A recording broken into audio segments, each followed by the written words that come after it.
Welcome back. Another episode of Friday Night at the Barbell. Today I have Ashleigh on with us. And by us, I mean me and Carson and Josh's ghost because they're around but not here.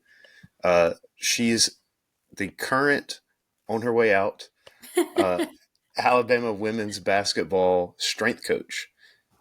How's it going? It's going well. Thanks for having me. I Absolutely. yeah, I guess and to the ghost as well. Oh, yeah.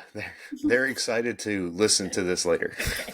because one works night shift now and the other is dad with two kids.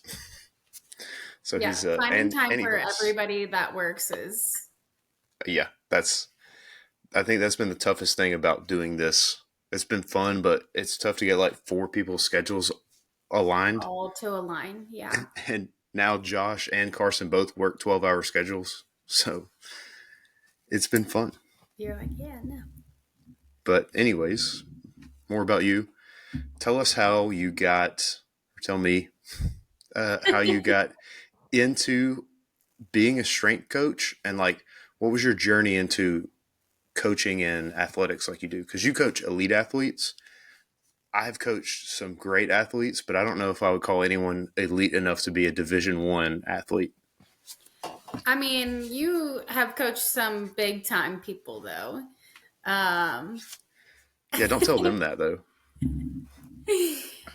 well, I think I played sports growing up, and even when I got to college, and I was just kind of chatting with my athletic trainer at the time, and I was like, "Listen, I want to get into something that I'm working in sports. Like, I just like the competition, I like the people, being on a team, and everything like that." And I was like, "But I do not want to touch people's feet because I played soccer and." This poor man, like always, that's what I was in there for. Like at one point, we counted, I had 28 blisters on my feet. And it was just like moving to a new place and the humidity was way different and all of that jazz. So, anyways, he's like, well, you should look into PT. And so that's actually what I started off going to school for. So, my undergrad was in rehabilitation sciences and I was volunteering at a hospital in their PT OT clinic. Um, and it was fine. But Savannah, Georgia is not like athlete central. And so my general population of people was about 75. And so at that point, it's like, okay, can we get people to stand up, sit down, put their Yeah. shirts on, grab groceries? Like we made a fake grocery store game. I mean, which was great, and I do enjoy helping people, but that I was just like, this is not it. But Yeah. um, I went on vacation and where I went on vacation, I went to Las Vegas. The hotel that I was staying at was actually the hotel of the National Strength and Conditioning Conference that year. And so, like, I'm like walking around and I'm like, there is all of these athletic or fit ish, because not everybody's got a six pack. So, fit ish looking people. I'm like, what is going on? And decided to walk around I don't know, the floor part where Showroom. everybody's doing, yeah, the showroom. Thank you. And I just started talking to people. And then, I was at the pool. I wasn't going to the conference. So I started talking to people, kind of made some connections on accident. And I mean, I had just finished my undergrad and I was like, you know what? I emailed some people that I met and I said, hey, I'll come work for free. I just want to check it out. Like, this looks like it is right up my alley. Um, and the people up at the University of Dayton were like, "Yeah, sure, come on." I was like, "I have a place to stay." My father had been in the Air Force, so we had been stationed in Dayton before, so I knew people. So I'm like, "I got a place to stay. I'll bartend at night," and so I did. Was up at 4 a.m. going in and getting my workout, working with athletes during the day, doing my intern stuff, and then bartending at night and getting about 3 hours of sleep and then came back to Savannah, finished up my master's in sports medicine. But it was a sports medicine with strength and conditioning concentration. And it was more on the researcher side of things. Like we all had to do like big projects in the lab and do all the biostatistics. I would never want to do again. Yeah. How fun. Um, yeah, that SPSS, like I never want to see that again. The only thing I remember is the value of P, and that's all I got out of there. um, but then I was getting ready to take an internship in Atlanta, and one of my best girlfriends was like, "Hey, they actually opened a position at Duke, like another intern position. Would you want to come up here? Like, if you're going to do it in Atlanta, you might as well do it here." And I'm like, "Sure." So went up to Duke, and um, that was my first time having multiple sports. Like we weren't working with basketball or football. So I basically worked with 17 different teams. They kind of, stationed us around. Um, and that was nice. And that was a good intro into the Olympic sports side of things. And then from there, I went up to Army West Point, and I was there for almost 3 years, and nothing was wrong except for the snow. I am Yeah. from Georgia, and it snowed from before Thanksgiving until after Mother's Day, and I was like, I'm good. Yeah. So, but then when I started looking, Duke kind of, reached back out and like, hey, we're opening up a position. You should apply. And I did, and I came down, and the strength staff wanted me, and I don't think that the basketball staff wanted me, because they're like, who is this girl, and why does she like familiar with everybody except for us? But luckily, I still got the job, and so I was working with men's and women's basketball up there for about 6 years, and then ended up at Alabama, and I've been here for 3 years, and Friday is my last day, but that's all right. It's I mean, nothing bad, yeah. uh, nothing like that. But yeah, Yeah. so Life my changes. life changes. Yeah. But I mean, I didn't even know it was only 3 years. It feels like I've known you for much longer than that, or at least seen you around for much longer than that, but maybe not. Well, I mean, but I would agree. But honestly, you were unofficially probably one of the first people I even met in Tuscaloosa, because Uh, like the second week I got there, one of my best girlfriends, and you have definitely met her, Miss Jennifer. Like yeah, Jennifer. I was brand new, and I knew nobody in Tuscaloosa, and she's the lady that fingerprints us all to give us access to different buildings and athletics. And she said, "You're cute. Do you don't have any friends down here? Come out with me." And I said, "Okay." And so I'm pretty sure, like on our first adventure, we were Yep. sitting on the porch out there. For sure. For sure. I mean, it was a good spot. Perfect place to go if you're new in town.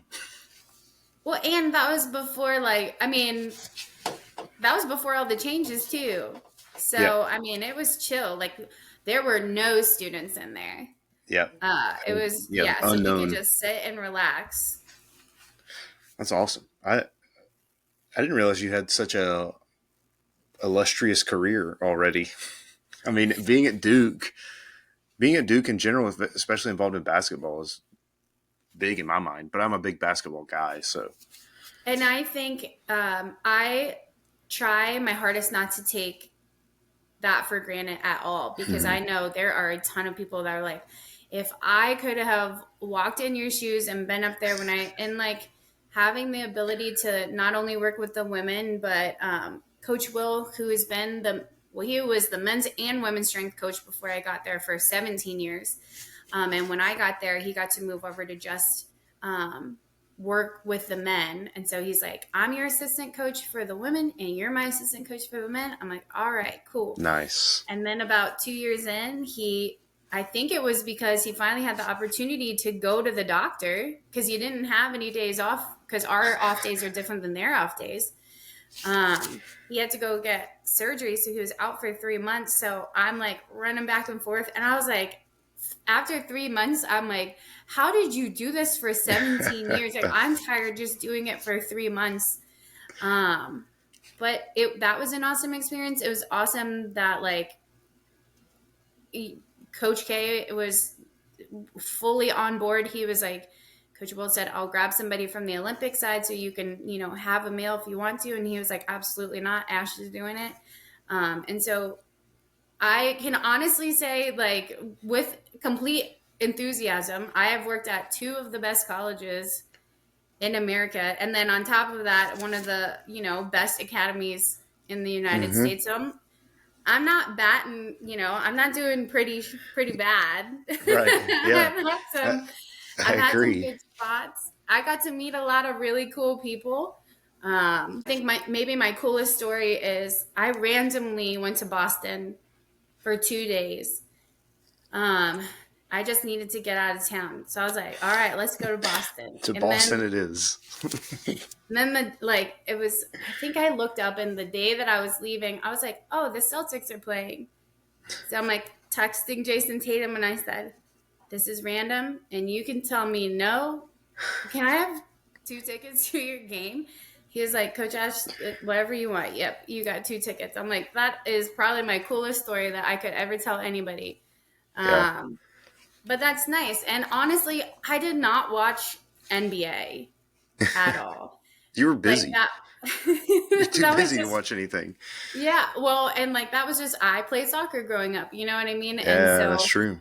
now it's really cool because then I can, I'll pull up and for watching Memphis or something, and then Luke Kennard is out there, and I'm like, oh, okay, I want to watch now because I have people out there, or even with like the WNBA and one of my favorite girls, Lexi, is out with the Sparks, and I'm like, yep, I definitely watch more WNBA now than I ever have, but I just mean in general. It's when Yeah. you know people, it just like it feels different. Yeah. It elevates it. It makes it like more personal. Oh, Because you 100%. know And them. then all Yeah. you're doing is yelling at the screen, and I'm like, Grayson, hit your shots. Being stupid. I like that you really got to Alabama at the perfect time. Like they've really been improving. Like the women's team has been improving almost every year. They've improved for like the last 11 years straight. And then you get there and now it's like literally every year just better and better and better and better. And I mean, I would say it's not the main reason I'm sad because this year and like last year's group of girls have been like as human beings, like the best humans. And I've been around a lot of athletes and just as a whole, like phenomenal people. So that part is like the most bittersweet part about leaving Yeah. here right now. But also, they're going to be so good this coming year. And I'm so sad. Like, why do we have to do this right now? But Yeah. it is what it is. Stupid But love. well, you can also hang your hat on that you helped to like build this team. Yes. Like you And really did. I well, I don't love talking about myself, but a Right. few people have said that, and I'm like, you know what? If I can think back and look, like we are a completely different team than we were when even I got here, and they are just getting better and better. And I think it's nice that even while we're getting better and better, that they stay. I mean, like they're out at schools reading to little kids. Mm-hmm. One of my gym ladies, one of my besties down here, her daughter is 8. She loves basketball, and now they're at every single home game. But like our girls were out watching her play softball like in April at her games like around the corner. And I'm like, how cool is that? But also how Yeah. cool is it for an 8-year-old girl that plays basketball and softball and she has these Division 1 athletes at her softball game? And the other girls on her team were like, who are those big girls? And she's like, they're my friends. Like it's so cute. But they don't That's have to awesome. do that. And they do and Right. they're willing to go do those things. Like it's great. Yeah. I think Tuscaloosa, I mean, between Tuscaloosa and Birmingham, like the community aspect that the teams at Alabama do is big. I don't know if people realize that very often because they just don't see it. Right. But like, there's so much community outreach from the school because the school has so much money, and a lot of areas, obviously in Alabama, do not. Mm-hmm. So it's like really nice to see the university always doing something. And I think some people just because they don't see it, they don't know that it's happening. But at Yeah. the same time, it's like are you honestly, every time you do a little bit of charity, are you putting that out there for people to see? Because then that just seems like gloating. So they really are out there doing a lot of stuff. Just people don't see it because Yeah. that's not what you put on social media. You put on social Yeah, for media sure. that my 5'11" freshman is dunking at Yeah. freaking camp. You don't, Don't worry. I was going to bring that up. not like, them, not that they never put out community service, but that's what I Yeah. mean. Yeah. I mean, it is one of those things where when you show every time you're giving a homeless guy money, like some influencers do, it's like, Right. are you actually doing it for the right reason to that point? Yeah.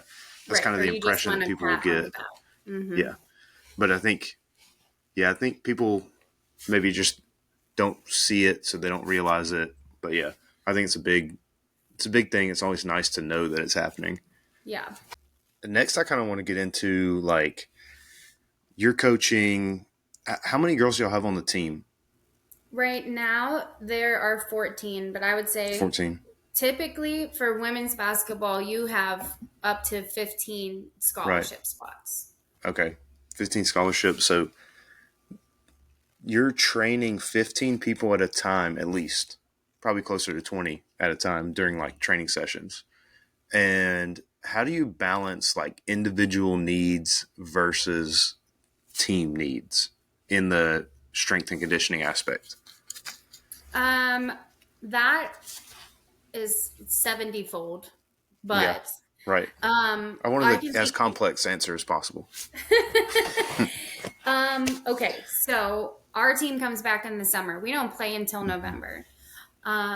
And I think every single basketball strength coach that you talk to is going to say something a little bit different. Um, but it also just kind of gears towards what your philosophy is. Like some people Yeah. just really want to stay in this very sports specific world. Mm-hmm. And sometimes that's okay. And sometimes, like, what sports specific is them going to go play pickup and play basketball. And Yep. they're doing other stuff in the weight room because it's the weight room. But that's neither here nor there. Clearly, that's not where my philosophy is. So for me, because we have so much time before season, um, I try to make sure that we have a good um, strength base for everybody. And so what it looks like for me is when they get in, the first week is literally all assessments. Like I let them know Mm-hmm. right away, like I'm going to be all up in your business. I need to know literally everything. So we're going to do some KPIs. We're going to do some strength testing in the weight room. Um, we're going to do biomechanical assessments. I need to know, I was going to say, I need to know what your poop looks like. Right. And that sounds silly, but those are questions that I ask people. And then, it's also like 18-year-old girls that are like, I'm not telling you about my poop. All right, Yeah. well, we're going to talk about it just a little bit. So we do all of that in the first week. And that's what kind of helps is for me in the summertime, it looks like mostly strength. In summer one, which is what we just finished, I don't even do a lot of plyometrics. We might do very, very low intensity or low impact plyometrics. And that's just because we're on the court 10 months out of the year. And so once we get over to summer two, then that's when I start adding a little bit more plyometrics, but I still don't go crazy. And we're still focusing on strength. And that's honestly, that gives me a solid 8 weeks of programming for them to see how they came in because they've only had 3 weeks off or they're just getting out of high school. But that's like a solid 8 weeks before we start preseason training. So in Yeah. preseason training, then we're going to start looking at, a little bit more force development. We're going to look at more velocity based training once we get there. But then the second block is always going to be a strength block and obviously a lot more plyometrics. And then that's when we start hammering conditioning.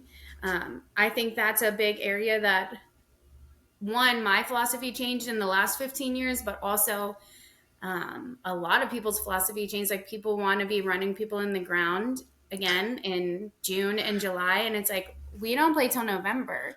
Yep.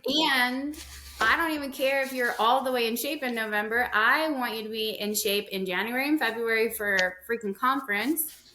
And then I want you to make sure that we're like peaking in March. So I really don't care how fast your mile time is. So we've like that is one thing I will say about here. We've completely changed how we do it. Like for conditioning right now, we have one day. Well, let me back that up. We have one day a week that our conditioning is going to boxing.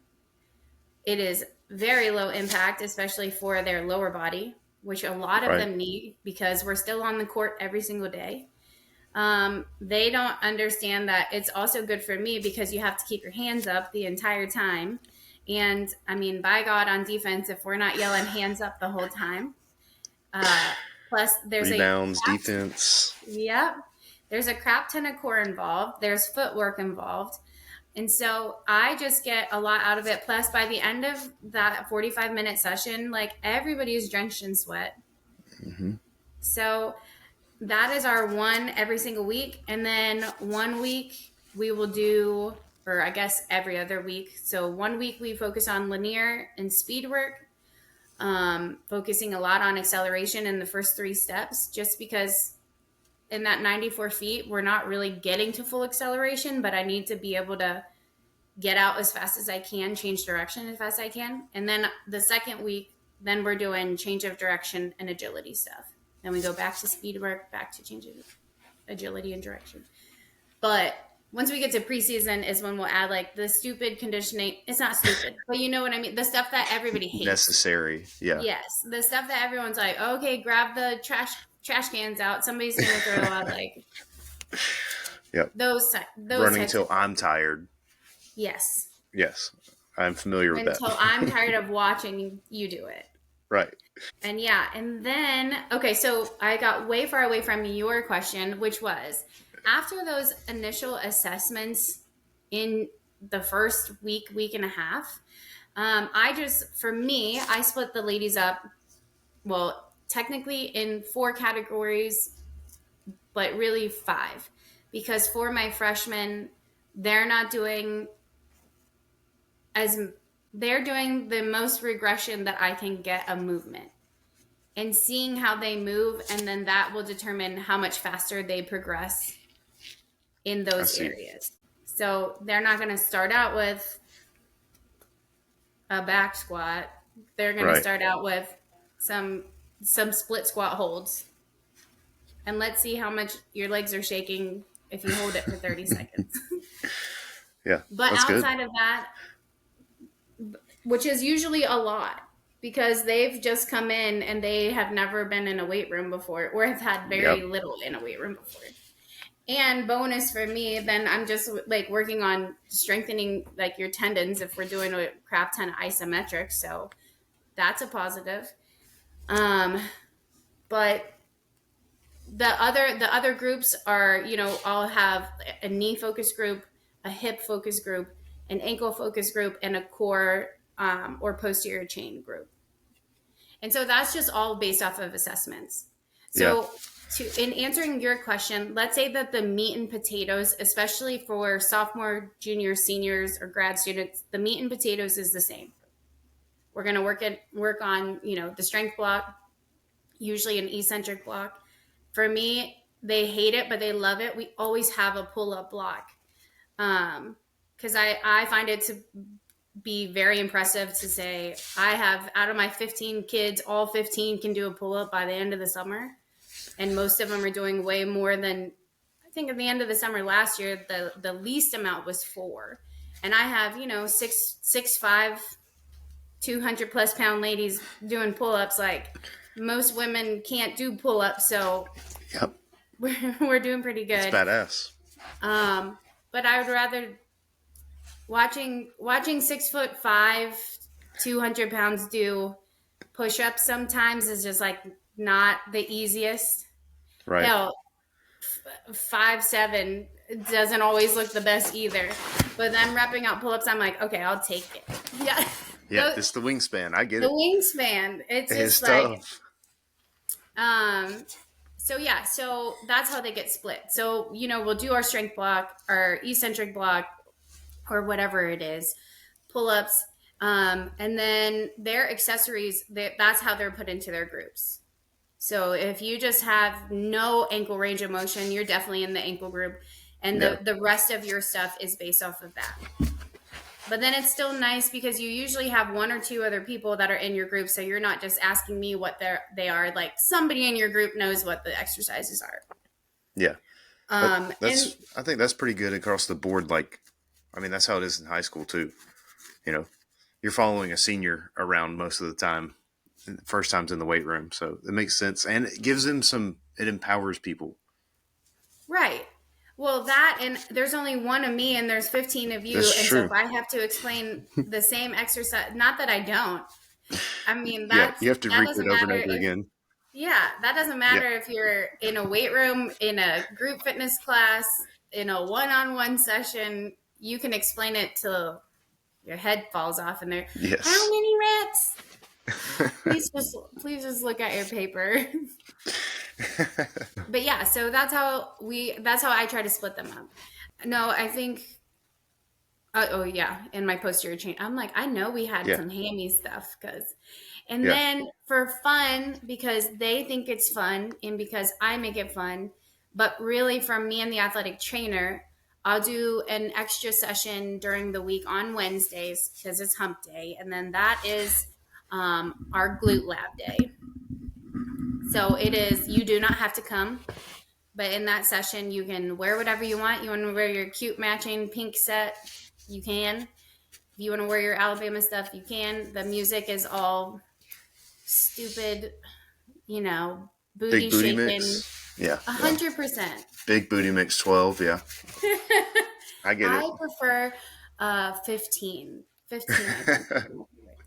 But it's all, yeah, it's all booty shaking music, whatever. But every single thing is, every exercise in that glute lab is obviously very glute focused. And so, I mean, hmm like, we're not just doing abduction stuff when we're in there, although that might be the case where, you know, we're hitting everything. But for us, what we've found in our assessments, usually in the June session, is their glutes are just really weak. And so, if I can make it fun and kind of get hmm that buy in where they're all, I mean, they all want to be there because that's a fun one for them. Because I can Right. also, you guys are getting ready for bathing suit season. You want to be out there in your swimsuits and you want to take all your pictures. You want to get your NIL money. All right. Well, hey, this one's under booty. This one's for your size. And I promise you, like, there are some people, some of them don't care. How do I get to the league? You know, Yeah. or I'm just here to get my degree. But a good chunk of them still want to look good in their bikini. So if that's what I got to say, that's what I got to say. And it's good for me and the athletic trainer. And then for them, it's fun and they don't know the difference. Yeah. That seems like an easy selling point. That normally is. It normally is for men or women, to be honest. Maybe not for the bathing suit, but just in general. But you know, you don't, you're not, you want to look good naked. So there you Yeah, go. nobody wants a flat ass. Nobody wants a pancake ass. Like it is. That's the thing.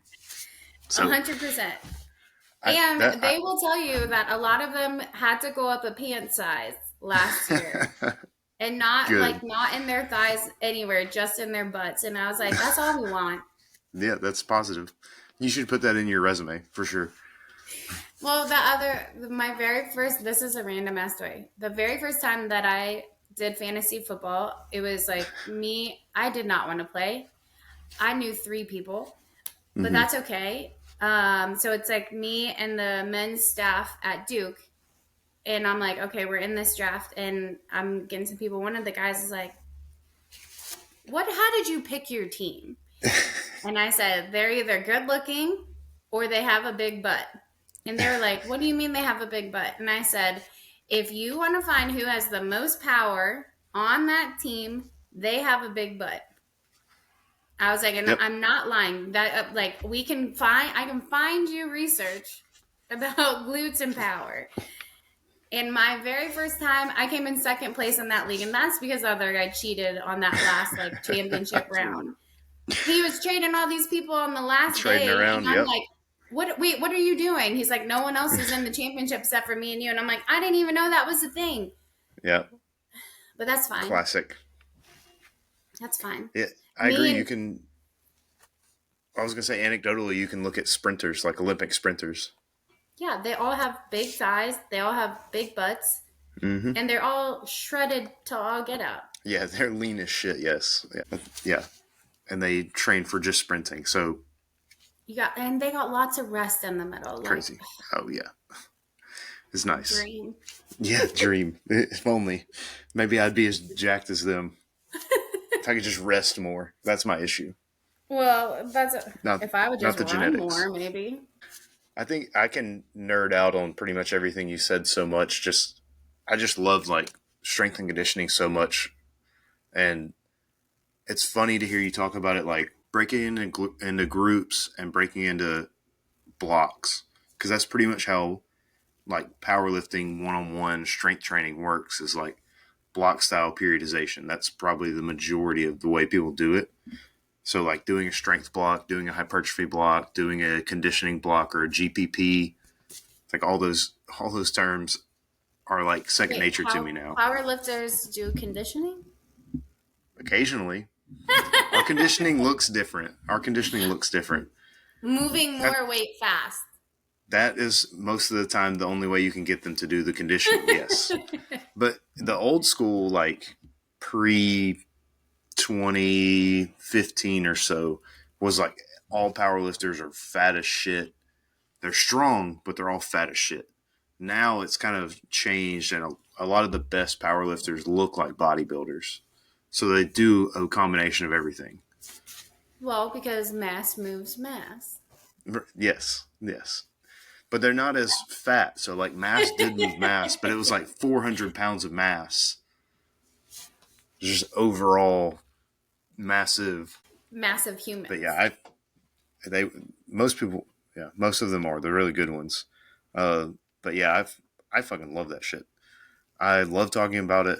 Um, I love arguing about it too, which you know, whatever. It's fun, but people don't know as much like of the research side or like why you would do something. They're just doing it because someone else did it, which I Because imagine that's also in your realm too. the Because not amount, no, the amount of dumbass Instagram posts that my kids send me. And why are you doing this? Because that's stupid and that's not doing anything for you. because that's not what we're trying to do. That person is trying to look good on Instagram so people like you buy their stuff. That Yes, person doesn't have to go run for 40 minutes and play a basketball game. yeah. They also sell supplements while they're doing whatever they're doing. Like people, I could, yeah. It's the fitness industry is down bad right now, thanks to TikTok and Instagram. Yes. Even I also like do a group fitness class at Uh 5 huh. a.m. And so, like, even today, one of my ladies sent me something and she said, "Is this true?" And it was like, to get rid of belly fat, don't do this. And it's like an ab exercise. And then it's like, do this. And it was like a donkey kick. Yeah. And then the next one was another regular core exercise. And then the next one, it was almost a dead bug, which I could appreciate if it was a dead bug. Yeah. But she was like in dead bug position and just like kicking her legs, like not like literally feet at 90 and then just doing like one of these. Oh, And I was like, interesting. no, that's not an exercise. You're Right. literally just like kicking your legs. I Yeah. said, do not do a single exercise that lady did. I said, now the first one, maybe for your butt, Mm-hmm. but I said, please don't, please don't. And please, anytime you have any questions, send me this because I will at least let you know if it's like decent or like no. You get But to then, roast but it. they don't know, and they're seeing it, Yeah. and they're like, They "Oh, don't. that person, I like their body, and I want to look like them." Like, why aren't Yep. we doing this? Because no, This person's jacked. Maybe I should just do what they do, or not even jacked, like toned, as most people will say. if you want to argue a statement, I absolutely hate that word. So do I. Can we So do get I. toned? No, we can't. Yeah. I was treating a patient today that mentioned instead of doing the bike, like an actual like elliptical bike style, stationary bike for their warm up. They wanted to do a stepper, which moves the arms with it. Like Mm-hmm. you use your arms and your legs because they need to get ready for Hawaii and get rid of the flab on their arm. And I was just like, you know what? Let's do the stepper. I don't care. Like, yeah. If you think that's gonna work for you, we'll try it. You're also going to Hawaii in 2 weeks, and so Yeah, you might as well just give up. To be honest, it's too late for anything. at least start like, Big time surgery yeah. tomorrow. And then you're still gonna have the scars, but And the yeah, the stepper is not gonna help you with your triceps. I am finding it interesting. Speaking of scars, the amount of people that I talk to that are like, "Oh, I had this thing flare up, and I went to go get surgery." Like, not went to go see what the doctor thought or have any options, see what my options were, go to the gym. They're like, straight to surgery. And then when I asked them about it, they're just like, yeah, I'm just impatient, so I'm just going to do the surgery. I was just like, But wow, how do you know that's if kind of you're crazy. doing the right surgery for whatever is happening to you? I mean, the doctor will do the correct surgery, but like to not try anything else and like jump straight in and just be like, nope, I just do see. the At surgery, first, I neck thought you pain. meant like something flared up, so I'm gonna just go in and get surgery. I'm like, how are you asking for surgery if you don't even know what's going on? But I see what That's you're saying. that's pretty Like much the what it is, other, though. but the other Because side of it is you could probably change your diet a little bit, or because usually if it's a flare up, it's probably going to be yeah, something with your diet, or some sort of diet and exercise, and it will go away. But yes, you're going to and do it surgery because you think it's immediate, but then you're going to spend the next 8 to 10 months rehabbing that. yes, that's exactly how my conversation went. It was like, oh, I'm having neck pain again. I think I'm just going to go get surgery. It's like, well, you don't even know what's wrong with your neck. You're just going to get surgery. Yeah, I'm impatient. I was like, well, you got to do rehab after the surgery. I was like, why not start with rehab first and see if that works? Yeah, see if It it like doesn't make magically sense. gets. It is insane, but I can understand people that are like always in pain. They're like, I need just relief, instant relief. That's kind of how it goes. But Yeah.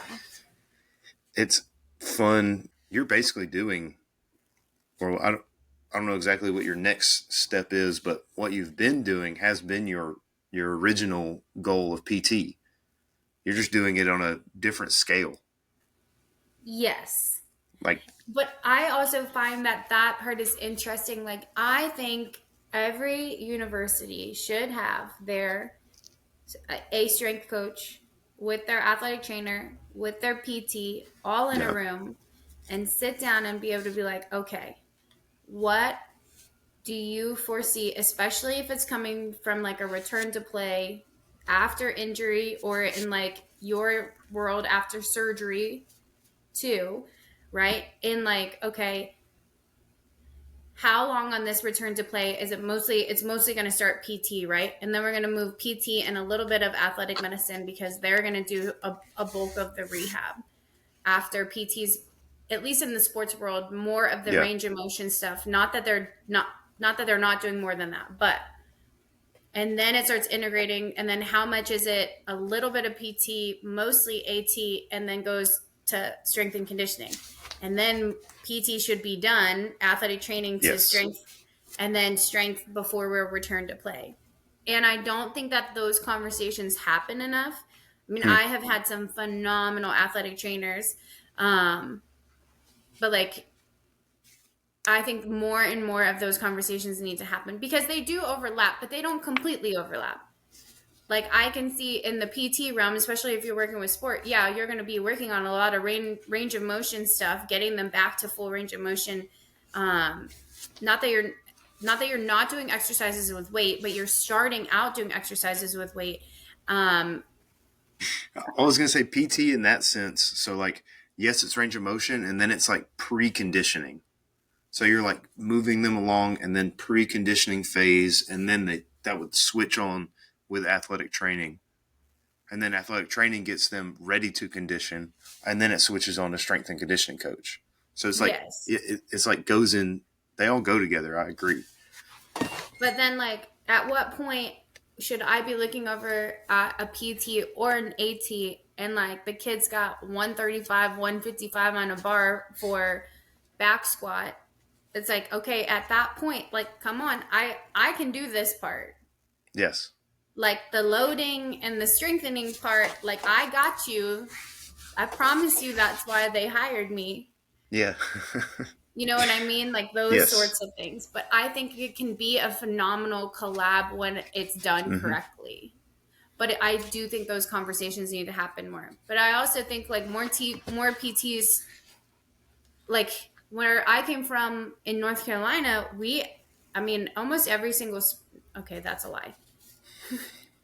Men's basketball had their own PT. We had our own PT. Football had their own PT. And then the rest of the Olympic sports had three PTs, and you kind of went to whichever one was more like where your injury was. So one specialized more Mm. in ribs and Yeah. back, one was more neck and shoulders, and then one was more lower body. Um, Here there's like one PT, and he comes like Monday, Wednesday, Friday, and so like I'm like, we need more. Yeah. And he works at a clinic. And he works Like at he a works clinic, at a and clinic and then part time for you guys. Yeah. right. And I also Yeah. feel like in that regard, because even my PT up at Duke, when Jordan first started, he was like, you know, his like first person that we had that was returned to play, we were like, okay, you just came from the clinical side, and I understand why you're doing the things you're doing for the clinical side. But on the sports side, like things need to be accelerated a little bit more. This isn't a person that's coming in once a week to see you, and then you know they're not doing their homework, or maybe they're kind of doing their homework.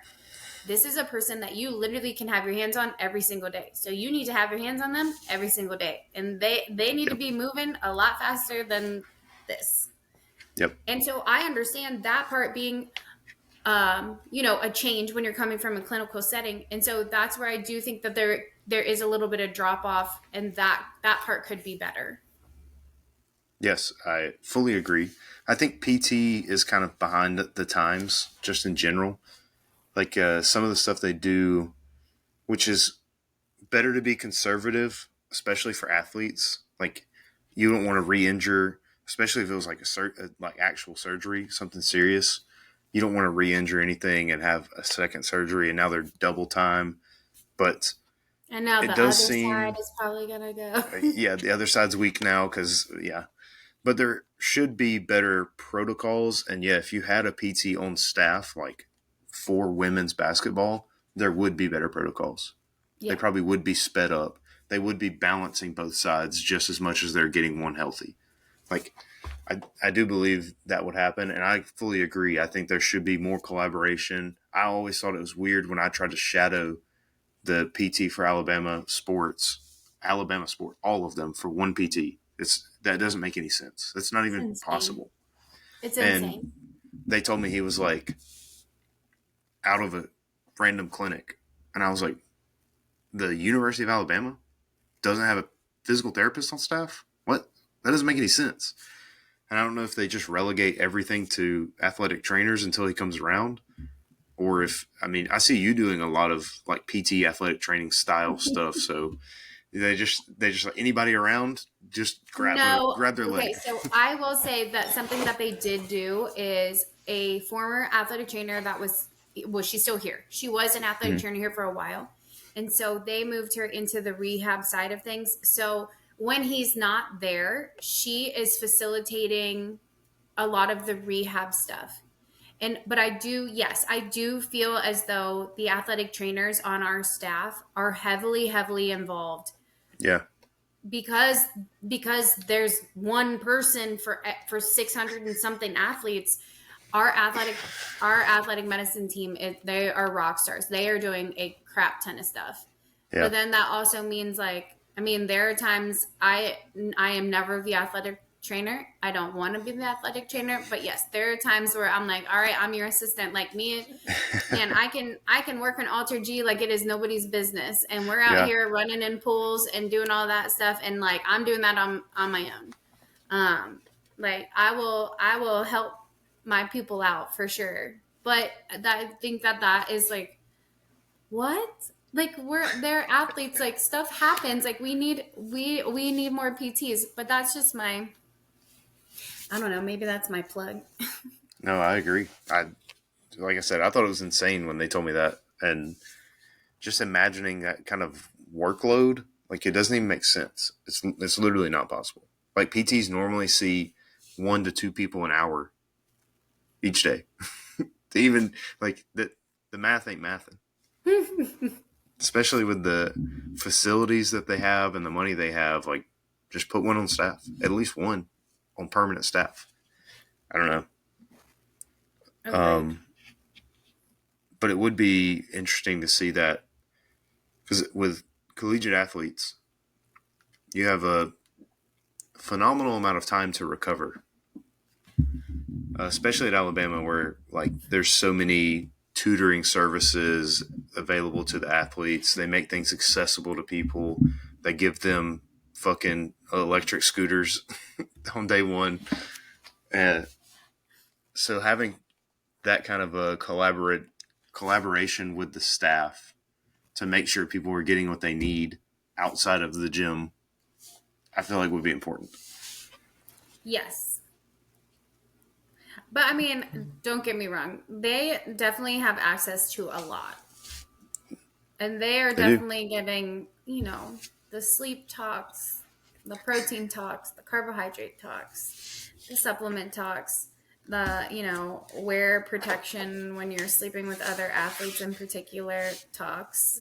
They, yes, they, we are therapists and strength coaches Yes. and nutritionists and helpers.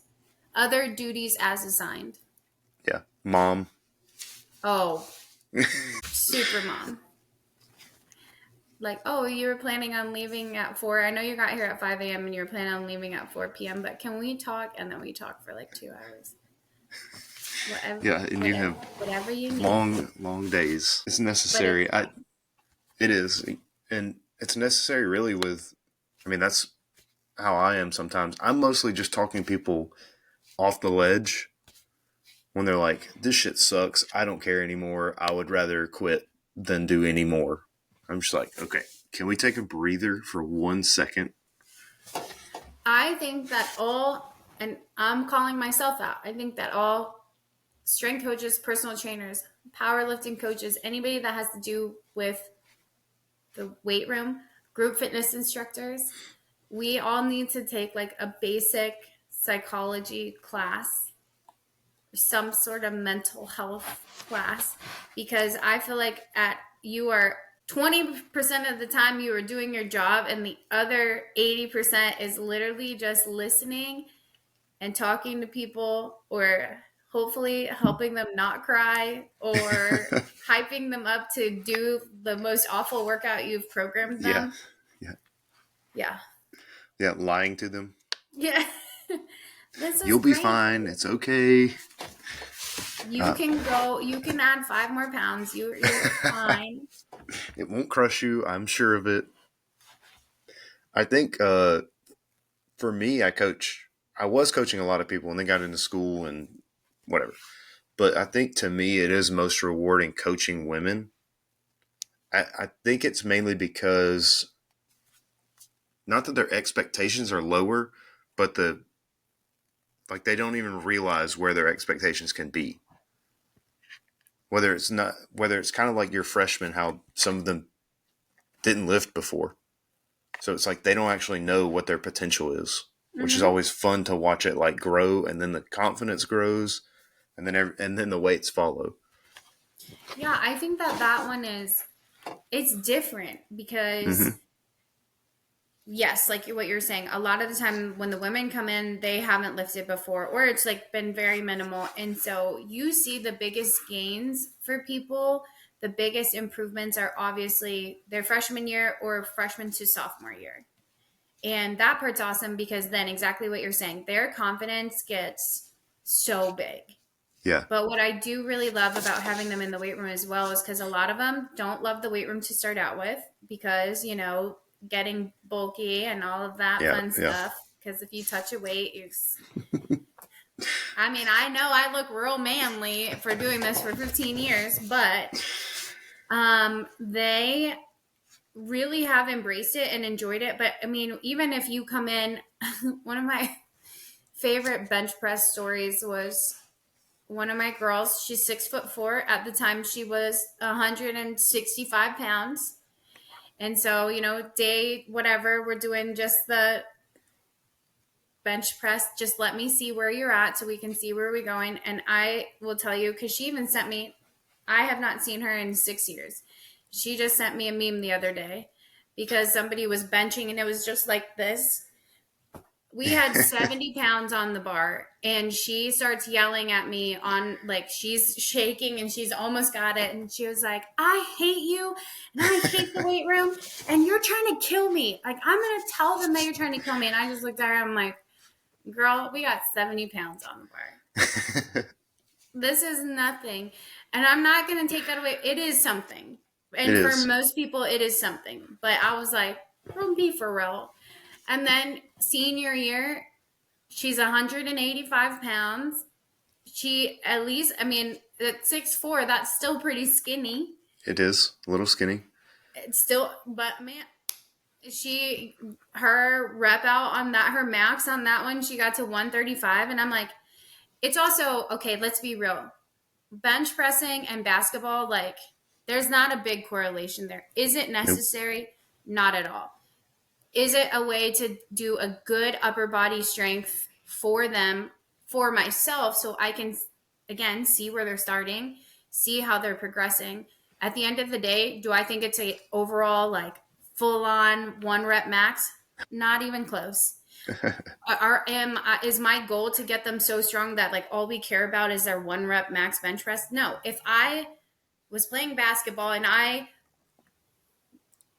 push somebody as hard as I could one time for a 1-rep max, I'm getting a technical, I'm out of the game. So, like, there's not a big correlation, except for I do need to see a little bit of upper body strength and see where you are. And honestly, I give them, and obviously everyone gets hyped up for that, whatever the numbers are, especially as the numbers get up there. But when I give it to them on paper, so not testing day, but at the end, when I give them their profile, here's your player profile, your relative upper body strength is this.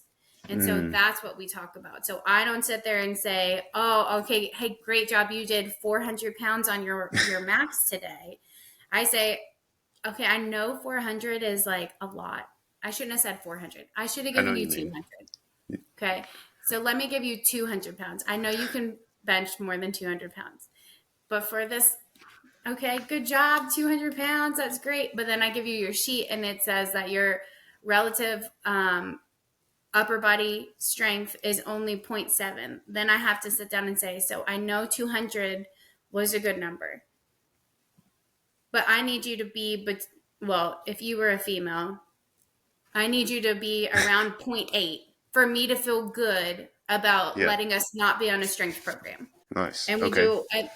So then, but for lower body, I need you to be above 1. And typically I want you to be above 1.2 before I'm like, okay, we can get off the strength program. So I like that. Thanks. Yeah. But do I think that this max rep bench press is going to be what's going to help you the most on the floor? No, I don't.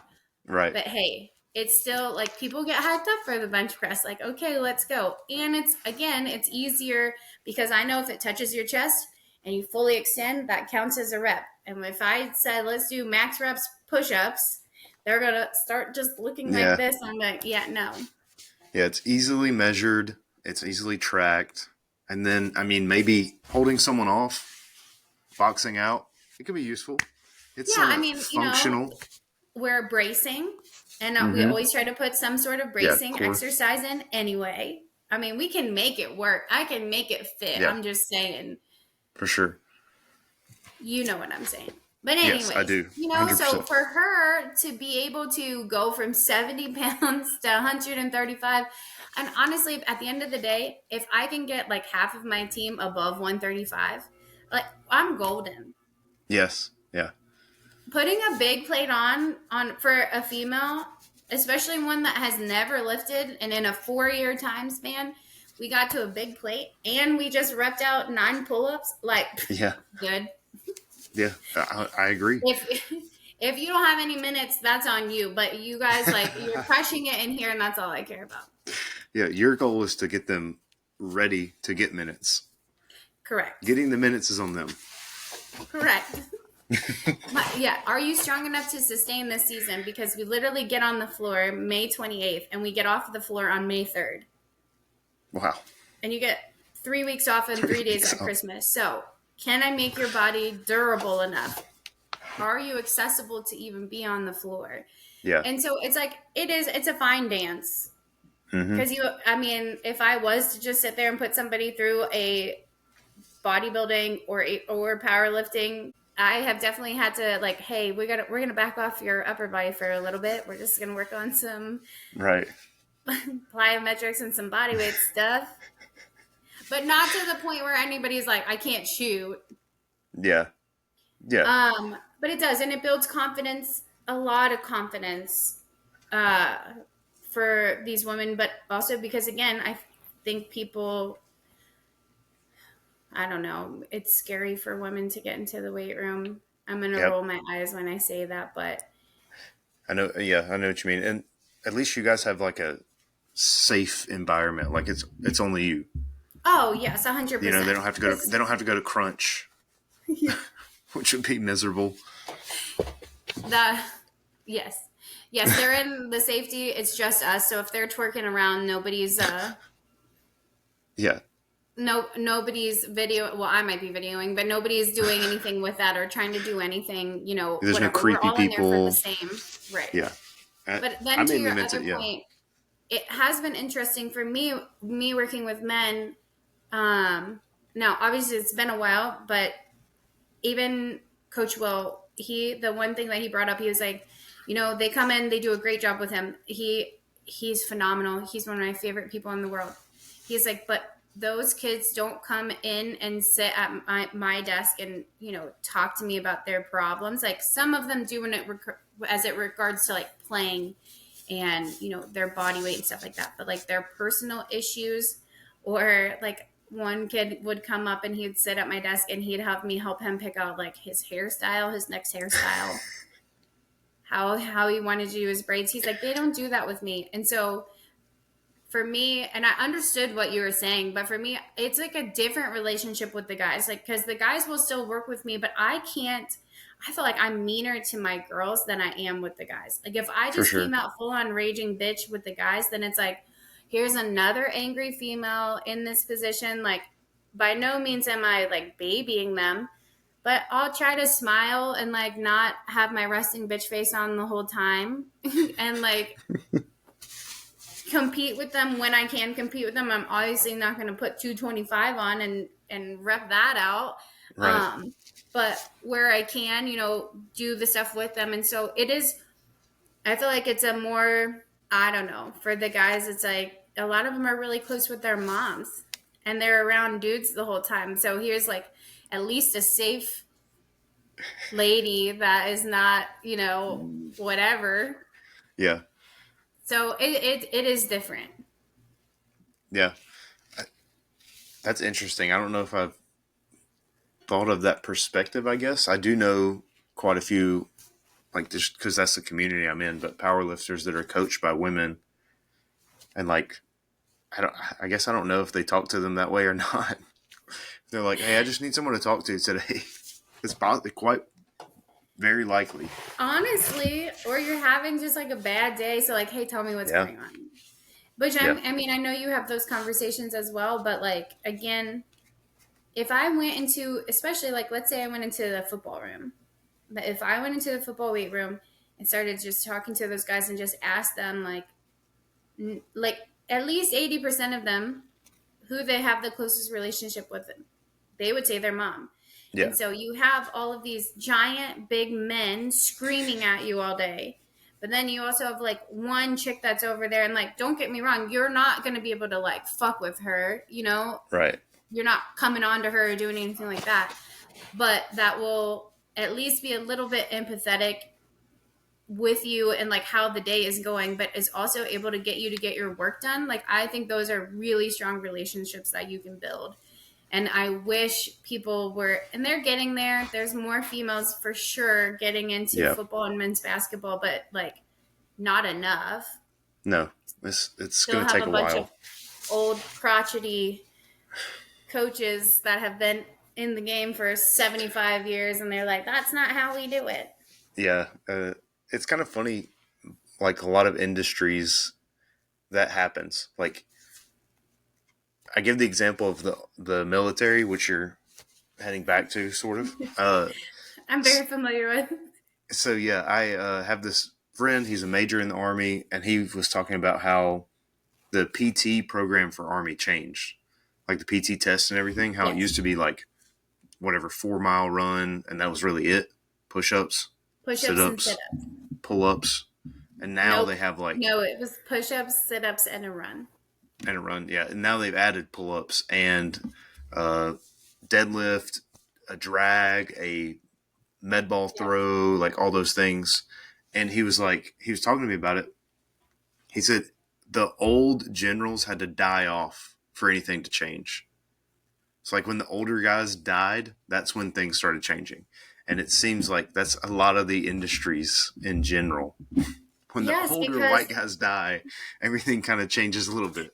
I have to watch myself and like try not to say this, but like these old white men are freaking killing me It's true. in a lot of areas. Yeah. Um, but yes, and it's just like first off, I don't know. Nobody is just running away for 2 miles as fast as they can and being like, "Hey, Not let's do this." anymore. Yeah. No, and I'm like, okay, so the new protocol actually does work well, which also is great because they're on an initiative to get strength and conditioning coaches in to Yep. have a certified person being the one that's helping teach and do all that stuff. So, hooray for me! There's light at the end of the military spouse tunnel. Um, but B, yeah, I mean, I remember because I was at West Point. When did I get there? In 2014. And we were part of the demo, like, hey, let's start testing it out on people. We were a part of that group. Gotcha. And That's I'm fun. like, they're like, what are your thoughts? Yes, doing this deadlift is better than doing sit ups Yeah. for 2 minutes. Yeah. We had the 1940s, actually before that, but like 1930s and 40s fitness protocol in the Army still in 2014. Crazy. Wild. And We've been doing it this way for over 250 years, so we're going to keep doing it this way. and how many motherfuckers are in Afghanistan running around? They're in jeeps. They're in But they're trucks and tanks. 100%. And so, It's like, like yeah, it makes sense to have your sprint drag carry. Like, people get shot. Somebody has to run up, pull them back, do yes. all of that stuff. They're not sitting in the corner doing fucking push ups. No. And they should be conditioned. There is still a run, but maybe not 5 miles, maybe not 3 miles. Like they'll do enough running over their time in the military that they don't need to do a test on a specific distance that's longer than I think it's 2 miles now or a mile and a half. 2 mile. 2 mile. Yeah. But then again, you added the sprint drag carry, so you're still doing that and you're deadlifting Mm-hmm. because at the end of the day, if somebody's hurt, you are picking people up, you are Yep. moving stuff around. It just makes so much more sense. But Yeah, it even does. in that aspect, like when we're talking about like maybe my coaches hate it and they just believed in me enough that they let me slide. But like we don't do a mild test. I was like, hey, just so you know, like I don't do this. This is not a part of my conditioning protocol. And they're like, why not? And I said, because never once in my life have I seen a basketball team sprint for a mile Yep. without changing direction, without a free throw or a whistle being blown or a timeout or anything like that. So, Yeah. and I get mental toughness, like, cool. That's not what we're doing right here. And so like we have taken that out. Now, will we run like have we gotten on the track and done like 400 repeats in the sense where like, hey, I got 6 minutes on the stopwatch. I need you to get a 400 under 2 minutes, and as soon as it hits 6, we're going to go again. Yeah. And then start like dropping the time down like that. But what would be the point? Now, in a game, they're running about 3 to 4 miles, depending on who the player is. So I understand having, that base aerobic conditioning and stuff like that. But no, we're not sprinting a mile. We don't sprint a mile in the game. I would rather them just play pickup for 10 minutes instead of you making them run a mile. Yeah, I I agree. And hearing it from you makes even more sense. But yeah, you're not really. I guess it's just because it's an old objective measurement. Like you can objectively measure how fast someone runs 1 mile. Does it really translate to basketball? No. Running 5 miles, yes. 1 mile, But not so much. and that's well, and maybe I'm like disproving myself because I said the same thing with bench press, but how I can at least make it fit. But for that, I'm just like, no, I would rather do stuff and like, that actually mimics movements that we're doing in the game. Or if you are going to have them do a mile test, that's totally fine. You also need to blow the whistle in the middle, have a 2-minute timeout because that's how long your TV timeouts Mm-hmm. are. Or you need to blow the whistle at some point in the middle and do a 30-second timeout because Yeah. that's also the middle of it. I, It's yeah, I stuff think like the that. 400-meter sprints make more sense. You do like 400s, and then you have a long run at the end, or long run at the beginning, and then sprints after. Like if you're doing Right. a conditioning day, that makes more 100%. sense. Nothing that I would do anytime soon, but Yeah, no, I don't run. which it shows because I went and played basketball in February, intramural co-ed basketball, and tore my adductor. And I was like, maybe I should do some conditioning instead of I only feel lifting like weights. the worst days at CrossFit, there's a run. Like normally it's It's not not even that long, right? I mean, No, it'll be it's like like a 200 400s. meter, yeah, Okay, 250, the 400. 200 meter will be fine. The It's like a 400s, the sprint. 800s, ugh. Yeah, the 800 is tough. It's also where they put it. Because if it's a Yeah, well, it's 200, always you're doing it like over and over and over again in between. Yeah. And 800 is normally like beginning and end, but the end is where it gets you. just anything. I just like, yeah.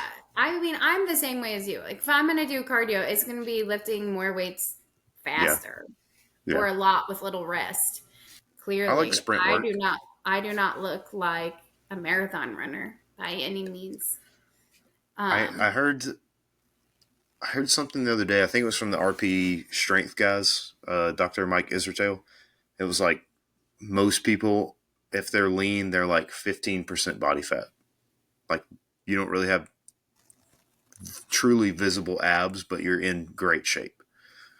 It's like if you see somebody that has like true abs, they're like very lean and they're actually an outlier at that point. I'm going to tell you though that the 2 years of my life of me having a six pack, was not 15% body fat.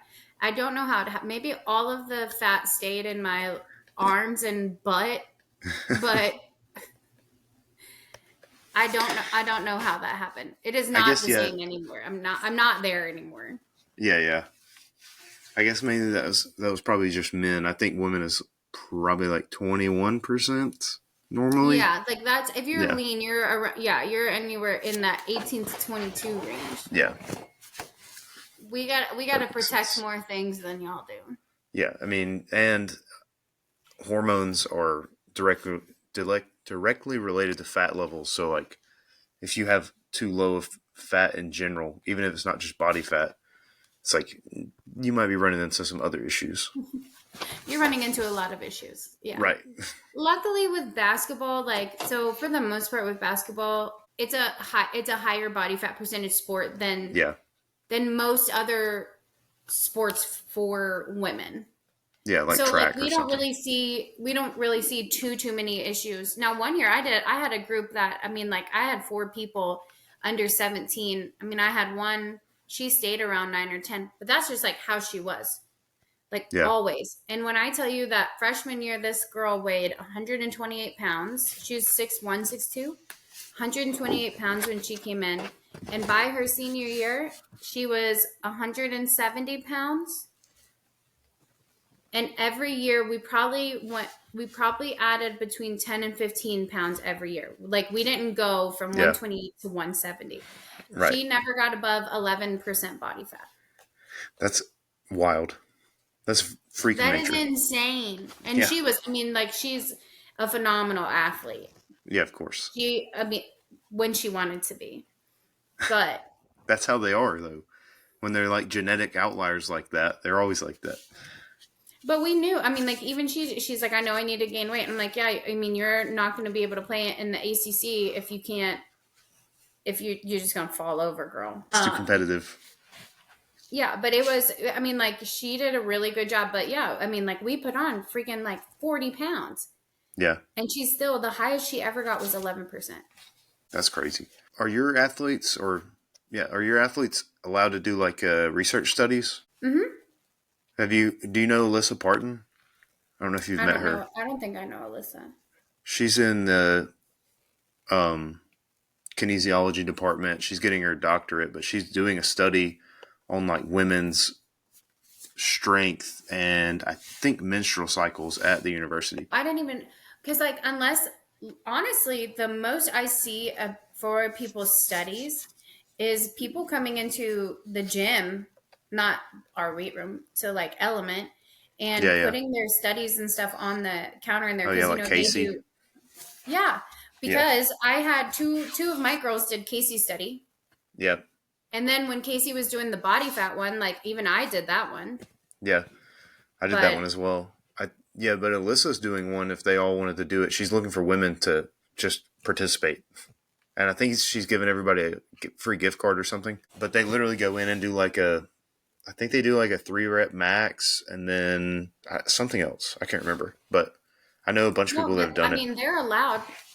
Yeah, I think they that should. the reason that Casey got some of my girls was just because he told me and I just told them in the weight room. Yeah, I think it. I think it'd be a good opportunity, and she just needs more female participants. It's always a And I think it struggle would be good. getting that in studies.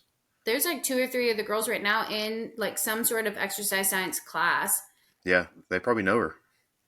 So I Definitely. mean, But she's like kind of back to what we were saying earlier. She's always doing like history read ups and research on like women's development in strength and exercise culture. And it's so funny. She went to like I don't remember where she went, but she found a like women's exercise book that was written in like the 1940s. And it was sad but hilarious the things that were written. And oh no, it's like, it will make you so mad, but there are times like you can't help but laugh. oh yeah, and but some of those thoughts kind of are still around, right? Hmm. That's why it's sad. Like Let back me tell then, there you. was a lot of weird stuff going on, right? But Oh, because that's even when you find like those old advertisements mm-hmm, that were like geared towards women, like in the yes, 1920s, 30s, and 40s. And you're just like, are you kidding me? yeah, right. It's unbelievable when you see it. When I was interviewing for the basketball position at Duke, there was a male assistant coach on the team, and he was he's maybe like in his mid to late 70s, early 80s. He's a sweet Southern old man.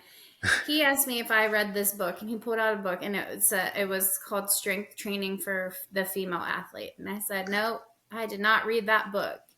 And he's like, then how do you know what to do? And I looked at him and I was Ooh, like, excuse me? And he was like, how do you know what to do if you didn't read this book? And I said, well, I have an undergraduate level of education and then 2 years into my master's. And I don't know, I was an athlete and I've worked with a lot of athletes. So that's how I know.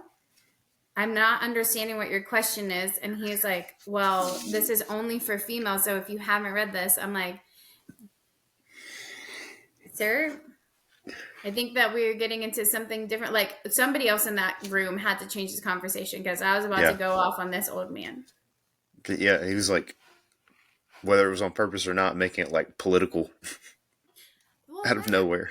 then I was like, okay, so later, once I'm comfortable, I'm on staff, I have some friends. I'm like, okay, so If he, before I was here, he was doing a lot of the conditioning stuff, what were they doing? Because I want to know how conditioning females is different than conditioning males. And like they're like, you don't want to know. And I said, no, I want to know. And like they were doing like they were doing handstands up against the Hmm. wall, and some other stuff. And I was like, Of course. I mean, that makes sense, right? it makes so It's much different. sense. So we're trying to do handstand push-ups and handstand walks. Well, women's conditioning is obviously different from men's. Yeah, it must be all of They our can't, hormones. yeah, yeah, they couldn't really tell you why. It's just genetically different. We're biologically different. So, therefore, you can't lift weights. It's not that simple. He I think it was like the first week. So we have like a certain number of hours. So in the summertime, we can only be with our girls for 8 hours, and that includes basketball and strength and conditioning. Hmm. So, and the least amount that the strength and conditioning person can have in the summertime is 4 hours. So it's 4 and 4. But like, let's say your coaches are gone a lot in the summer for recruiting, they'll give you 6 hours, and they'll just take 2 hours. Hmm. Um, Stuff like that. But then once you get 25 days out of before season starts, you go into 20 hours. So you've just ramped it up from 8 hours a week to 20 hours a week. Normally you don't use all 20, but I'm not going to sit here and Right. say that we haven't. Because you also, like, if you're watching film, stuff like that. Yeah. Like, all of that counts. But anyways, we we were back squatting all summer. We back squatted all preseason. We're in the first week of season, and I dropped it off. We're doing 4x5, and I think I had it at 60%. Now, mind you, we've already maxed out. We've already had 12 weeks. We've maxed out. We've done all of the things, and then before we hit the 20 hours, I always like to make sure I have a deload week in between max testing, deload week, and then they're about to start 20 hours. No one can say that they can't run, they can't be a part of practice because they're sore from me, right? So when we come back and we're doing very low volume, very low intensity, and he pulled me into his office later that day that said that we young ladies, we do not do lower body while we're in season. And I said, the reason that you brought me here and the reason that you guys advocated to have somebody in this position is because you have at least one ACL tear every single year. At least one. And maybe the reason that you are is because you do not allow the strength person to do lower body in season. Because they've been doing it for 3 days a week for 12 weeks. Them continuing to do it is not hurting them. Yep. You're hurting them. And then I Yep. walked out, and we still continued to backspot. That's nice. That's that's very brave as well. I think at that point, I think I was over the misogynist Yeah. aspect of our relationship. Hmm. The regular part of our relationship was fine. Yeah. It was just like a like sliding you every time kind of thing. Yes, but also, Yeah. like, why am I here? If you're not gonna let me do my job, like, why am I Yeah. here? Well, I mean, educated strength coaches, like, surprisingly, is the new wave. Because even in Alabama on the football team, there was a uh, redheaded guy that was there for a while that always had lots of lower limb injuries that would do this all game at the end of the game. And then he went to another school that started with a G and ended up doing a bunch of drugs. And now he doesn't coach at all. But he was just a strength coach and not an educated strength coach like we had after him, who like revamped the entire weight room, changed the way they do things, added technology, which is insane. And then Yeah. what happened? A lot less injuries in the lower body during season. The only injuries that I can think of were freak, almost non contact, broken limbs, like something you can't really prevent. Right. So, There's not a single thing that anybody can do to fully prevent For sure. injuries from happening throughout season, but you can really, really, really limit, especially if it's those, um, like muscular injuries and stuff like Yeah. that. Those are definitely something that like you can help mitigate those things. But also, and I'm not going to sit here and say that we just do go all out with technology. Football is doing way more with technology than I am, but they also have 7 million people, and it's just me. Right. But that being said, having somewhere to be able to at least track something, Mm-hmm. and one, if you're retesting, you can see if those numbers don't look anywhere close to like what they normally look like. Okay, something's wrong. Let's talk about this. Let's see what your sleep looks like. Let's see what your nutrition looks like. Let's see if you had a test that week, like all that stuff. Those are questions that you can ask just because you're monitoring people. But Yep. then obviously the positive is then you can monitor too, like when they, their power output was around, I don't know, 2,400, and then all of a sudden, a year later their output is 3,000. Like, hey, we clearly made a huge improvement in that power output. Like, awesome job. That's obviously a good pat on the back, but I think it's more, always need to have somewhere to start, like see what you're starting with. But I mean, it's not just about getting those like PR numbers. It is about monitoring so we can back you off when we need to, but we can also push you when we need to. Yeah. I think that maybe that is one of the bigger things that maybe lacked was like data collection, just in general, Well, having it data was, points to go off of. if you just do 100 push-ups and 100 sit-ups at the end of every workout, it's not helping. Yeah, and it's going to be on this notebook paper. Keep it till next year. Good thing I can't get fired right now. No, I saw it. I think we all saw it. The notebook. But Yeah. Yeah, I if mean, I can't even tell you, like, I'm not saying that I don't look at my past workouts, but there is no way possible that I could just have like everything written down week 1 through week whatever, almost what's 52, right? So at least like yeah, week 1 to week 40, and it is just like the same. yeah, yeah. It's interesting to say the least. But It's also not I efficient. have a lot You less know? athletes, and we constantly have to change things, whether Yeah, practice you schedule should. has changed or they killed them in practice because they were real crappy, and I Yeah, can't do the same thing that I was planning on doing. So it's always being modified. But yeah. they do, Being like, we have technology in the weight room to monitor like that, any of that velocity based stuff, or work output in general. And then they're also wearing wearable technology during practice. So then I'm able to monitor that, which helps with return to play too. Cause then we can be like, yep, okay, on average, your practice, like your training load is this number. And so we're only going to hit 30% this week. And then we're feeling good. So next week we'll go to 40% and then move on, move on, move on. But yes, even in the 15 years that I have been in, strength and conditioning has changed like a ton. But I mean, and this is this, like, it started out because power lifters were making such a big improvement in their sport. And so power lifters started becoming these collegiate strength coaches.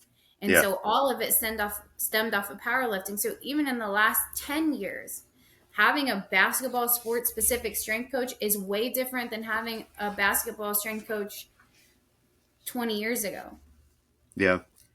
because I it think it was it bench goes to what you were deadlifting. saying. It's like getting people strong in the off season because you're constantly doing sport specific training. They need a break from that, and they even show that in youth sports now. They don't want kids playing one sport, The even if whole they're time. amazing at basketball or amazing at whatever it is. Like they don't want them only playing that. They want a wide range. It just builds And different skill sets. It keeps them well rounded, and it keeps their joints from being in a yeah, it gives risk. their body their, exactly what you're saying. It's giving your body, your tendons, your ligaments Mm-hmm. more or different stimulus, Yep. because you're doing different things for different sports. And so if your body's able to withstand all of those, like, then yeah, then when you get more specific to one sport later on, I mean, your body's good to go. Not, nobody's 100%, but you know what I'm Right. saying. Like, you're Yes. more durable. Yeah. You don't want people like literally doing basketball specific workouts year round. Like, I don't even know what that would look like. I'm sure there are people out there that attempt to do that, and that's fucking weird. Like, no one does that anymore for a No, that reason. just means when they get to us, like one hamstring is way, way, way stronger than the other Yeah, one, yeah. or You're doing a one lot of arm is way, way stronger than the other arm. yeah, And you can see that during testing. And you're like, have you done anything else except for basketball? And the answer is no. yep. That makes sense.